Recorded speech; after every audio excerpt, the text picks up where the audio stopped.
Welcome to another episode of Unsubscribe, the Demand Drive podcast. I am one of the co-hosts today, AJ Alonso, joined by my other co-host. He's always here. I can't shake the guy. Alex Ellison seems to just show up all the time, unprompted. Alex, how are you today? Unprompted. There's a calendar invite you. Yeah, you actually set this one up. You have the studio login, so I kind of showed up unprompted, I guess. Yeah. Oh my God. Get out. Regardless of who owns what, how do you feel today? I'm good. I'm a little thrown off. I ran out of the nice honey to put in my tea in the morning, so this is just like what was left of the store brand. And I didn't think you'd really notice the difference. You noticed the difference. Devastating. You had to go to a farmer's market and get some like local honey. Yeah, I do. That's what I did do, and then I ran out. So I'm sorry. Well, hopefully it doesn't derail your entire day. We've got a fantastic guest with us today, Adrianna Vidal. She's the senior SDR over at Stylo. And I got to ask, are you a craft honey connoisseur, or do you resonate with what Alex said at all? Or are you a store honey kind of person? No, okay. I was actually going to call that because in Florida, where I'm from, orange blossom honey is very popular. And now I'm in Texas for right now. And wildflower honey is like the honey that is popular here. It's disgusting and I hate it. So I didn't realize that I was picky about honey until very recently. When I did put honey in my tea and I was like, what the fuck is this? Like, this is not even honey. So I'm gonna have to like source some from Florida because I cannot deal with Texas honey. It's disgusting. No. Wow. So I'm strong. In a sense, I am a honey connoisseur. I think in the Northeast, wildflower honey is also a lot more common. And I've never had orange blossom honey before, so I'll have to give it a shot, because apparently I've been living in a just the wrong honey world my entire life. Wrong honey world. Yeah. Damn. For sure. Get your hands on some orange blossom. I'll put it on the list, orange blossom honey. Well, thanks for being here. I'm excited to talk with you about all things sales development, your journey. If people don't already know who you are somehow, or haven't run across any of your content, give people sort of the 101. What do you do today? What did you do beforehand? What has your journey been like in terms of getting into your sort of position within SaaS as an SDR? Yeah. So I guess just like general quick story. So basically I was in retail sales for 4 years. Then I switched to property management. Was doing that for about 3 years, and basically kind of decided that it wasn't something that I wanted to do anymore, mainly because I was on call 24/7. I loved my residents, but it's just a really hard job, and I wasn't really feeling it anymore. So after a particularly shitty week, I was like, you know what? I'm just going to look for something new. I actually found Patrick Dang on YouTube and ended up kind of finding his videos, and I was like, the SaaS thing seems interesting. Maybe it's something that I can be good at. Basically got on LinkedIn. And then 3 weeks later, I was an SDR. So that was back in January. And now I'm here. So it's been a very exciting year. That's, crazy that it only took a year for you to kind of get to where you are now. I know a lot of folks, they cite that it's difficult to break into SaaS sales as an SDR. I think we're kind of in this like golden age where organizations are really starting to recognize the importance of having a good SDR function in terms of its impact on pipeline revenue and sort of your overall sustainability as a company. And so it's becoming a little bit more of you have to work for this position, rather than when I started 10 years ago, it was like, you want to be an SDR? Sure, why not? There's a million open positions. No one's really competing for it because it's hard as hell, and we don't support you in the way that they do now. So it's cool to know. Yeah, seriously. But within, a year, you were able to kind of rocket yourself from like what is an SDR to now being, I think you're the first SDR that Stylo hired, correct? Mm-hmm. Yeah. Yeah, that's awesome. I'm curious to know, obviously it happened very quickly for you, and you had sort of the retail and property management experience beforehand. What were some of the things that you were able to pull away from those previous experiences that you think sort of helped you catapult you into the SaaS world and really get you kind of started on the right foot? I would say there's definitely a few things. I mean, in terms of like tactical skills, definitely like knowing how to create content for social media has been really useful. How to just like connect with other people who are like other professionals, and just being able to like very comfortably talk to them, I think is really important, especially, if you're coming from outside of SaaS. I think a lot of times people just feel very uncomfortable like approaching CEOs and founders and like business development managers. It can feel very intimidating. But I think if you kind of already have some of that like real life work experience, it does make it a lot easier. And then in terms of more like soft skills, just understanding like, okay, how do I talk to someone that I've never met before and make it an engaging conversation, I think is like the number one most important skill to have if you are trying to become an SDR. And I think really anyone that's done really any kind of sales job or like people facing job, most people are going to have that, which I think is a huge advantage for sure. Yeah. And excuse me. I really like sort of the ability, as soon as you said soft skills, I was like, oh, retail makes total sense. Property management makes total sense, right? I think it's really cool that there's a lot of sort of overlap translations between jobs where even if you don't want to move up in it, or maybe you can't, right? Retail, you can only move so far. You can still take what you learn there and turn it into a sales career or become an SDR and sort of move up that train, right? Yeah. And I do think that, something that a lot of people overlook is that it's like, if you are trying to become an SDR, you have skills that are super transferable, like regardless of what you're doing. Because it's really just reaching out to people and trying to get their attention. And you do that in a lot of jobs. But I think it's more so just like being able to tell your story and explain like why your skills are important and why they're transferable. Like if you can do that, then you're in. Yeah. So you have to sell yourself, essentially. That's the interview. So if you can do that, you can easily sell a product or a service. For sure. Yeah, I totally agree. Not easily, air quotes on that. Like it does take a lot of work, but yeah, it's like the steps are very simple, but the actual like execution is the hard part, which I think is true for the job itself, so. For sure. Yeah, as someone who was an SDR for many years, and now somebody who basically sells to salespeople, markets to salespeople, a lot of like my day-to-day revolves around like highlighting the good work that SDRs do, the tactics that they're using on a day-to-day basis. And when I write about it and when I talk about it, it seems so easy, right? Like, oh, you can just tier your accounts, ABCs, and then you'll be able to time management more effectively. And then you do it and you're like, actually, this is like super difficult. Like in theory, no problem. In practice, incredibly difficult. So that actually leads me to ask, you mentioned you found Patrick Deng, the AE at Oracle, correct? Yeah. Who put out his YouTube channel. It has a lot of those videos about some of the tactics and different things that you can pick up as an SDR. What are some other resources that you leveraged either before you became an SDR or early on in that sort of like first few months as you're getting your feet underneath you that you would recommend to anyone who's either maybe struggling within the role today or trying to break into SaaS as an SDR? Yeah. So I think like a good thing to do if you are trying to become an SDR is just to kind of learn like about the tech landscape as a whole, to like understand like how all the different departments work together and kind of like being able to speak on that like in your interviews. So I really like on YouTube also Colors of Chloe. She is, I want to say she's a product manager. But she just has a ton of information about like tech, about applying to tech jobs. And even if they're not all sales related, I think she's really, really good and like informative content.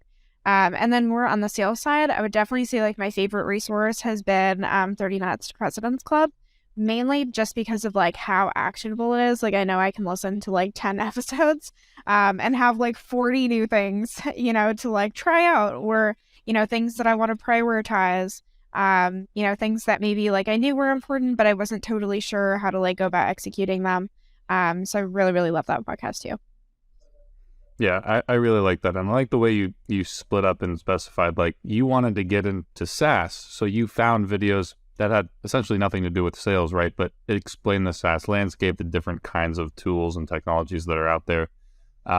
Were there any other avenues you looked at to explore? Like you were like, sales is good, but is I don't know, manufacturing. There's all kinds of sales, field sales. Like, did you look into any of that stuff? So I knew I wanted a role that could be at least mostly remote, or just like allow me to work from home, like have a very flexible schedule. One, I do like to travel, but additionally, like I do have chronic health issues, which I know a lot of other people struggle with. So it's like not having to force myself to be in an office all the time, is really super awesome.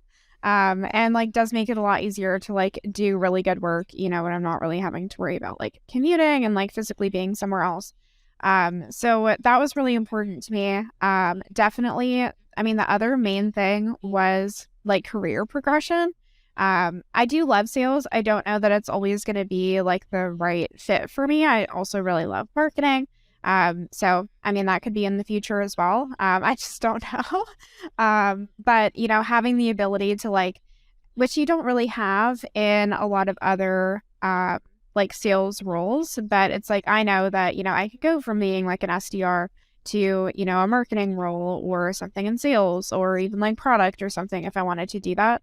And I just really love like having all of those options available to me without having to like change industries or, do that whole thing again. Yeah, I would say that a lot of SDRs get, they're sort of tracked into an account executive position. There's like a stepping stone mentality that you are an SDR, and then after like 12 months, you have the opportunity to prove yourself to become an AE within the same organization. And that stepping stone is very limited, right? A lot of companies just want you to become an AE, and they don't necessarily always give you visibility into other areas within the organization that you can make an impact. I know you made that transition from SDR to AE. A lot of people think that the grass is, air quotes, always greener on the other side. But in reality, there are like tons of other pastures you can look at, and they're just not visible for most reps. So talk to me a little bit about your experience kind of moving into that AE role, what you learned from it, and what you might be able to tell someone who's kind of on that path, some advice that you can give to them. Yeah. Yeah, I mean, honestly, it was definitely a very eye-opening experience. I do think I don't want to generalize, for like all AE roles or all people, because like obviously, everyone's going to have a totally different experience based on like their personality and the company and everything. There were definitely a couple of things that went into that. So, I mean, one, I just kind of realized that I just really like the sales development role. And even though it was technically like a step back, and I was actually really nervous to like post on LinkedIn that I was going back to sales development, because I feel like people would be like, why would you ever do that? It's like, never wants to. Yeah, exactly.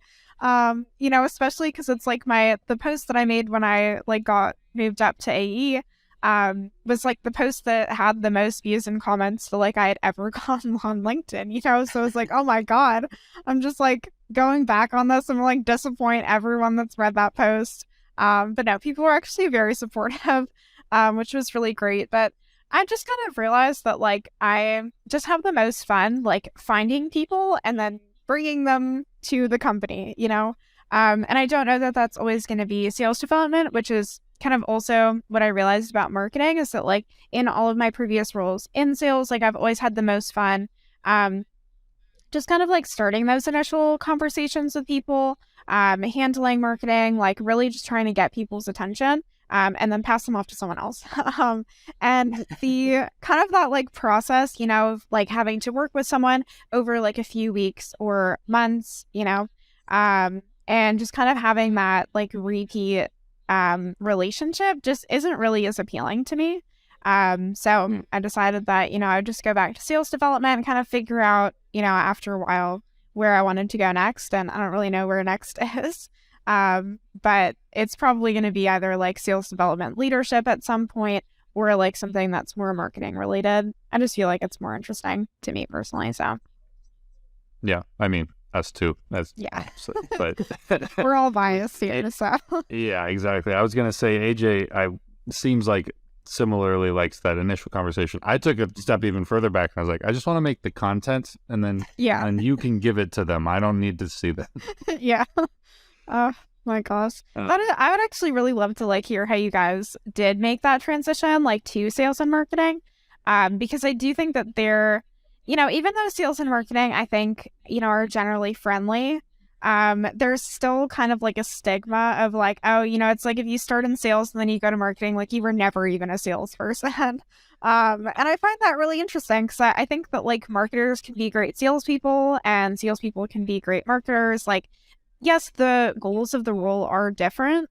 But it's like generally it is just kind of that idea of like find people and get them interested. So how did you guys do that? Yeah, I mean, I think we're both kind of in a weird sort of specific position in the sense that like for Demand Drive, when I stepped into the marketing role, it filled a void of a non-existent department. It had been built out very sort of like base structurally before I took a lot of it over. And it was mostly just like doing content marketing because we had nothing else. And being able to get in there and really start building out a lot of systems and processes that created replicable results in terms of bringing in inbound lead, forging partnerships, doing all that stuff. Like that was just something we weren't doing. So for me, I realized, going back to that soft skills idea, as an SDR, there were a lot of skills that I had built up that kind of lent itself more to the marketing side of things. Starting those initial relationships, building out partnerships, writing messaging, building out like webinar scripts and frameworks and all that stuff. Like that was what jazzed me up and it made me excited to do the job, and collaborating with good marketers as well. As an SDR, if I had the support of a good marketing team, it was super apparent in the results, right? Like more inbound were coming in. I was getting better support from them in terms of the content that we were able to deliver to our audience. Even working with them and creating these feedback loops where like I would learn something, give it to them, and it would spit something back at me, either new messaging or new content. Like that process made all of our results better. And so from my point of view, I was like, I want to do that, right? Like I want to help out salespeople, enable them in a way that allows them to have better leads and have better conversations. And then on the flip side, sort of like expand my reach and be able to talk to not just one or two or three people as an SDR, but hundreds to thousands of people through mass content. So that's what kind of drew me to the role. And then a lot of learning on the job. I'm not going to lie. I didn't really know when I was doing it first, but it's cool that you can kind of just jump into it and leverage a lot of the same skills and things that you were doing as an SDR, but just one to many versus one to one or one to two. Yeah.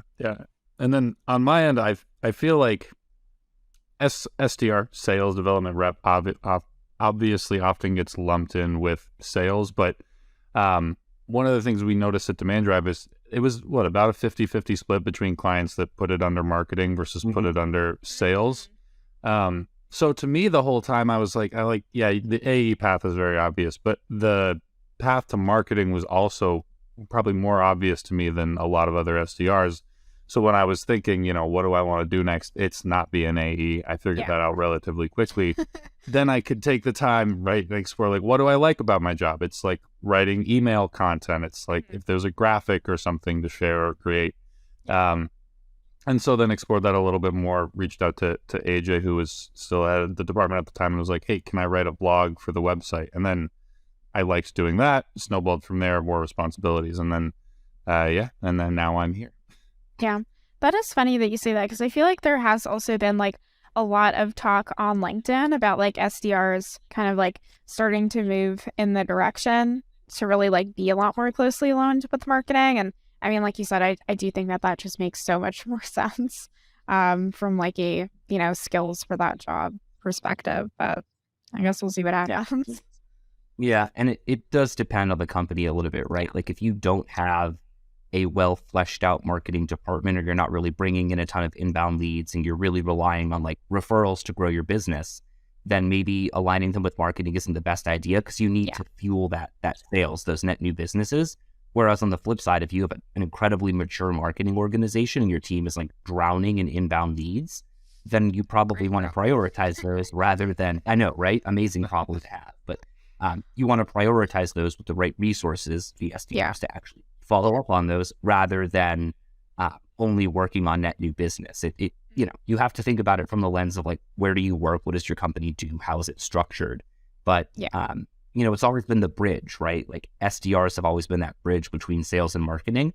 And I think now, either the bridge is widening, and there are reps who the entire SDR function is split so that some reps only work inbound leads and they're rolling up to marketing, and some only work outbound and they roll up to sales, but they are one cohesive unit, and they're almost creating like their own department. We've talked about this before, that when you pair sales development with sales and marketing and product, and you create like a revenue organization, it's a lot more of a holistic look at like, how do we support our customers? How do we bring in more individuals into the business? I think that's like, again, maturity level. It takes a slightly larger, or I guess mature organization to do something like that. But there is definitely a shift in my mind of the market towards that mentality. Yeah. I wanted to go back quickly to some stuff about your experience as an AE, and just kind of, I know you generalizing it in a sense, but do you think that a lot of organizations almost push reps too much to move into that AE position, just because like, I know it's a lot more valuable, right, to have like an account executive on your books closing business. They technically, air quotes, provide more to the organization in terms of revenue than an SDR does, but they might not be ready. They might not be supported properly. Not necessarily just your experience, but I think in general, I see that a lot. Would love to confirm that with you and see what solutions might exist out there for companies that are fast tracking SDRs into that AE position and kind of pushing them in a bit too quickly. Yeah. I even think this does kind of go back to what you were just talking about with like marketing and sales and everything working together. Because I do think that a lot of companies are absolutely like rushing people into the SDR role. And I don't think that it's a matter of like how long that person is an SDR before they move into an account executive position. I think it's a matter of like enablement and training. I think that a lot of times it's like, okay, you've been an SDR for like 9 months and we have an opening on the account executive team. So we're just going to, scoot you over there and you'll be fine. And I don't think that there really is like enough of that training like beforehand. Like, I think, once you're like, if you start as an SDR, maybe not in like the first, couple of months while you're still kind of like getting into the swing of things. But I think like once you are comfortable, like you should be sitting in on most of your calls. You should be kind of like working with other account executives on your team, not even just like if you're paired with one of them, but like a whole variety of different salespeople, because you are going to want to understand like how everyone on your sales team is selling and like what kinds of things fit in like the most with your personality, like how you talk to people, what kinds of strategies you like to use. And you should kind of already be like building your account executive playbook like way before you even are considering going into an account executive position. But I think that is kind of both ways. It's like, one, yes, reps do need to take responsibility and kind of make that a priority. But two, like companies need to do that as well, because if your SDRs are just sitting in on like a bunch of, semi-useless team meetings and stuff, it's like they're not going to feel like they have the time to do things, like working with sales enablement, like understanding what marketing is doing. So I think like even at smaller companies, I think like really making it a point for like everyone to work together and everyone kind of understanding like how everyone else's positions work and what their value is really important. Yeah. I mean, and we talked about transferable skills earlier, and surprisingly enough, there are a lot of skills that don't transfer from the SDR to the AE role, right? So just continuing to be a good SDR, that like it is only going to get you so far. Whereas, like you said, like get the company involved, get yourself, your manager involved in learning those AE skills while you're still an SDR it can make or break your success as an AE. Yeah, for sure. And I do think that a lot of SDR teams, just like as a whole, are kind of, just kind of like left in their own little section of the company. And like, they don't really know like what the account executives are doing in all of their meetings. Like, they don't know even like what the account executives, like what their specific goals are, what goes on in their team meetings, like what their managers are worried about. Like, they just have no idea until they're just kind of like thrown into this role. And it does set a lot of people up for failure, because I do think that, yes, a lot of SDRs want to be AEs and they can be great ones. But it's like, if you're not really developing that person before it's necessary that they like start closing deals, like that person is not going to do as well as they could. Yeah. You lure people in with this idea of like you can triple your base salary and your OTE by moving into an AE position. But at the same time, there's like always been this fence up between you and that team. Like I know my job is to like toss leads over the fence, but I've never actually taken either the time or been given the opportunity to see what happens with them after I do that. So when you become an AE, Alex, like you said, your SDR skills valuable, but like you also are missing a ton of things that didn't transfer over that help you close, that help you maintain relationships. It's just like sales is always kind of like this idea that you have a sink or swim mentality, and it's I think highlighted a lot when organizations push reps from that SDR to AE role too quickly. You are actually throwing someone in the deep end of a pool without any type of ability to save themselves. Yeah, no, I'm like, and that's what happened to me. And I know a lot of other people that like that same thing has happened to. And, you know, it is also even like past what the account executives are doing, but like what even happens after post close? Like I guarantee if you ask most SDRs, they have no idea. And I don't totally think that that's their fault. It's just like, you know, that's not part of their role at all. So it's like if no one else is making that a priority to learn or like make sure that they're involved in anything that looks like that, you know, they're just not going to know. Yeah, they're just on the outs. Yeah. I want to shift the conversation back to, I guess, like being an SDR. You are, by all accounts, probably considered a top SDR. I would say it's very apparent from what you post on LinkedIn. I know, flattering, right? Very apparent based on what you post on LinkedIn, from what I've heard from other people, from what other people listening have probably heard, that you're very good as an SDR. And I know with your sort of background as sort of non-traditional, air quotes, as it is in terms of retail and property management, that it's not like you were expected to be a fantastic SDR because you had all of these hard skills and this idea of like what the role would be. What makes you a top SDR? Like, what are you doing that maybe other reps aren't, or what resources are you leveraging that they aren't, that might give them a leg up on sort of like the, I guess, path that they built for themselves in the role? So I would say one, I am not that special.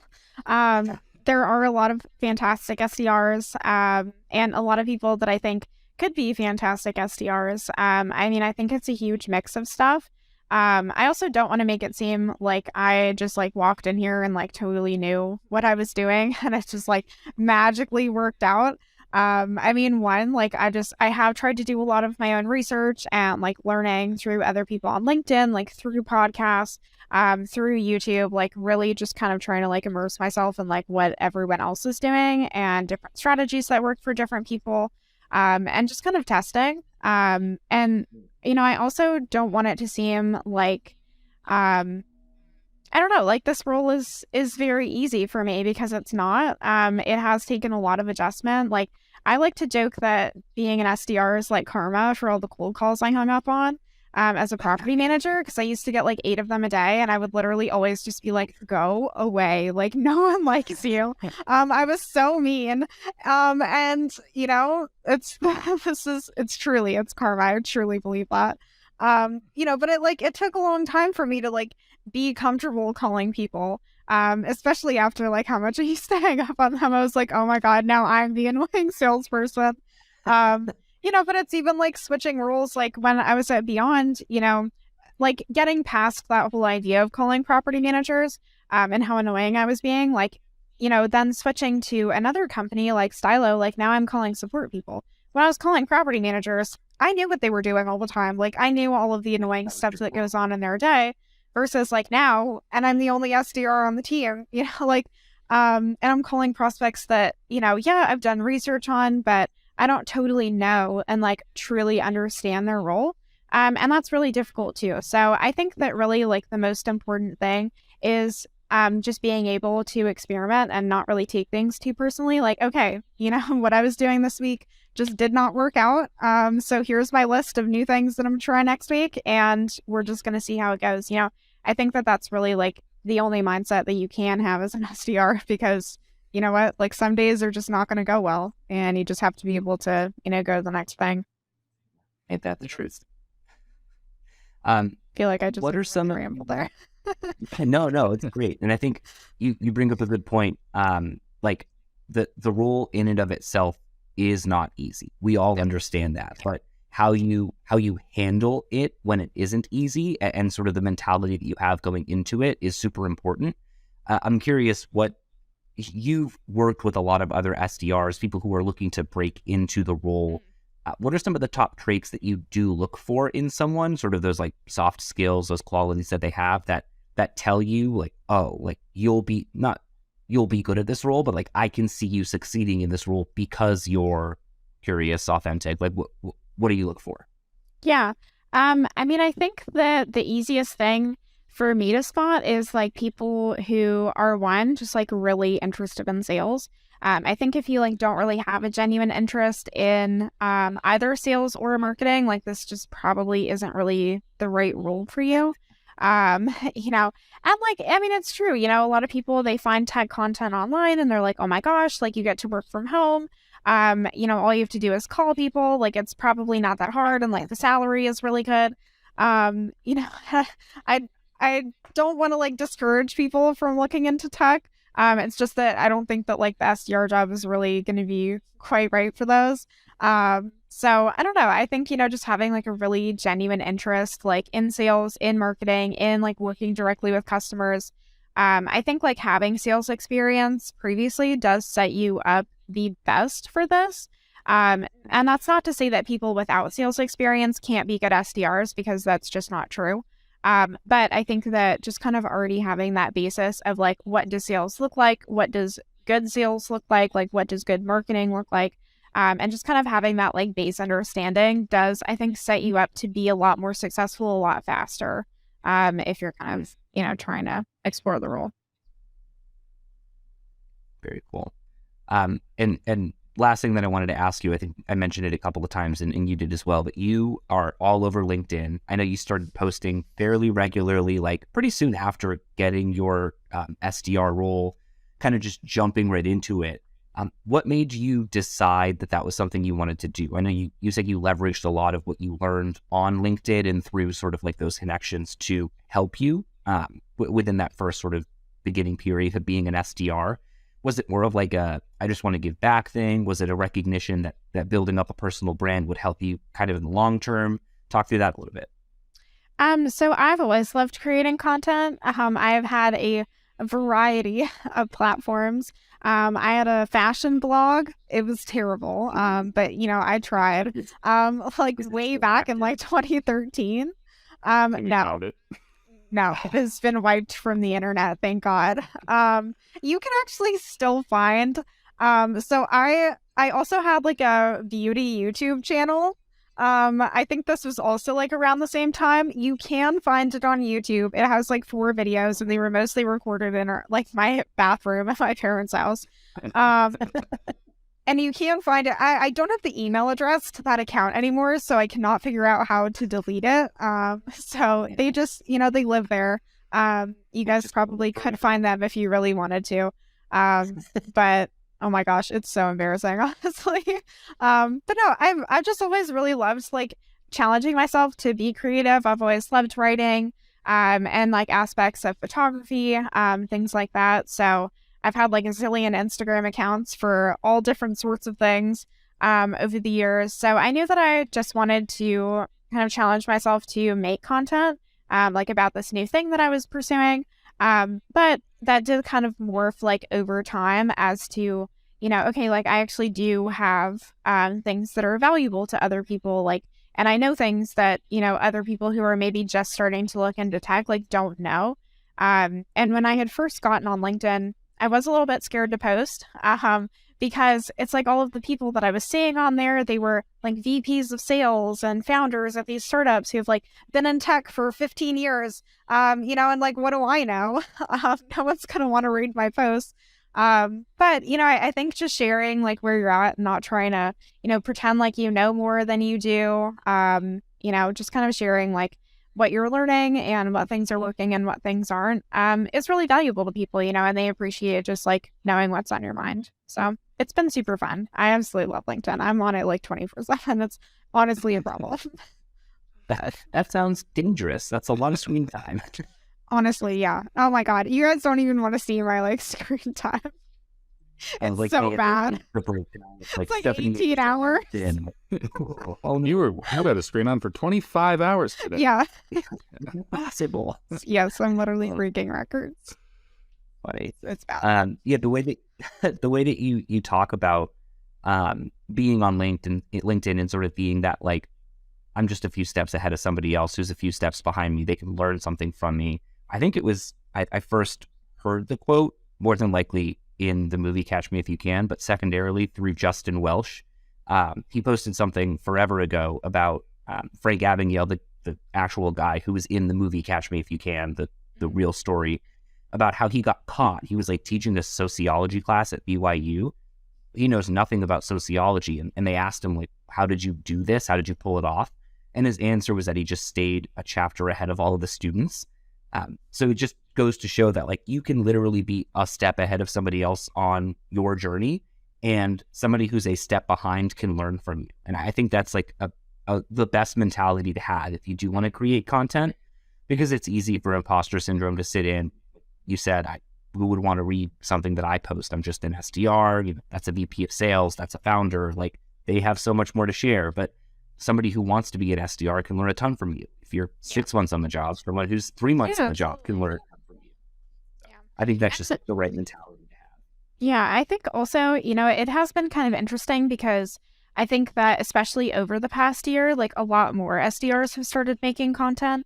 And there was a post a while ago that people were like, if you haven't been in sales for very long, like, I don't know why you're even posting, like strategies, like, you guys don't even know what's working. And that I would really like to say that person is stupid and wrong. But, it's like, no, I just don't want anyone to feel like, that's true. Honestly, like, even if you're new, you can still make content. And especially for people who had careers before they were an SDR, like, I think that they still have so much value in terms of like, just like understanding what works with customers and understanding like the foundations of sales and those kinds of relationships. Like, I think even making that content, like maybe not directed specifically at SDR strategies, but more so just like sales and customer relations in general, that can be really valuable too. So I think everyone should be posting if that's what they want to do. Yeah. Don't gatekeep LinkedIn. Don't be like that. Plus, like, in my opinion, I would want to learn SDR strategies from an actual SDR rather than someone who maybe was a good SDR and hasn't done the job in like a handful of years, aka myself. Like, I think I post some valuable stuff, but I'm literally pulling it directly from like the team we have here. Like, I know it works because I see people do it every day and it works. If I'm 10 years removed from the role and I just think it's going to work, take everything with a grain of salt. Yeah. That's what I would say. But I'd rather learn from someone who's doing it every day. Yeah. Absolutely. And also, I think it's just a lot more approachable. Like, I don't know. I always feel like a lot more comfortable, like taking advice and like interacting with people who are kind of in a similar role. And I think that, that same thing is true, like, especially if you're brand new to the industry, it's like, you're way more likely to like message a fellow SDR and be like, hey, like, what did you send in that email? Versus, it's like reaching out to someone that's a VP or like a founder, someone like that, like, it may not be the same, plus they're probably not going to respond to you anyway.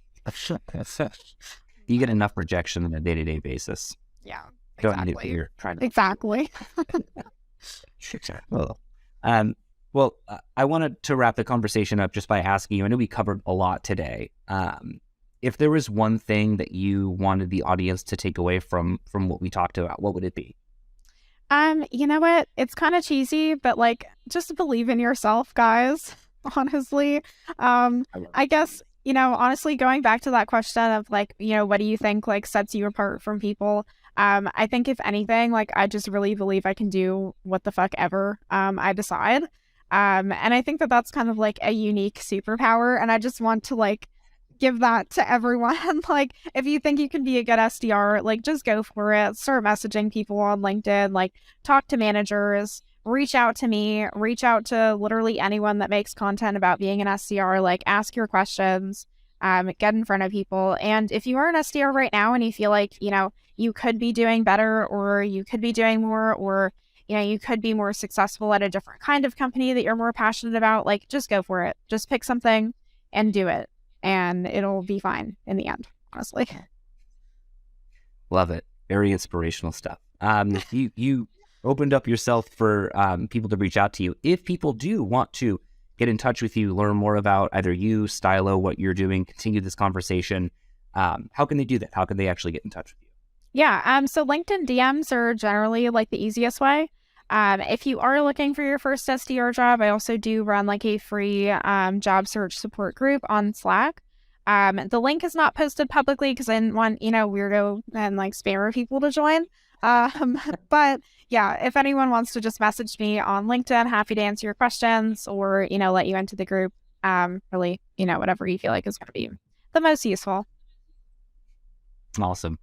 Well, thanks so much for being here. Really appreciate the insight, personal stories, examples that you were able to provide. Remember, listener, to subscribe, to unsubscribe, get more insight and tips like this in your inbox, and we'll catch you next time. But thanks so much, Adrianna. Really appreciate it. Yeah, thanks for having me, guys. Thanks for watching this episode of Unsubscribe, the Demand Drive podcast. If you want less of those nasty unsubscribe emails in your inbox, go ahead and check out some of the content we have to the left, and make sure that you subscribe to Unsubscribe to keep your SDR team in tip-top shape.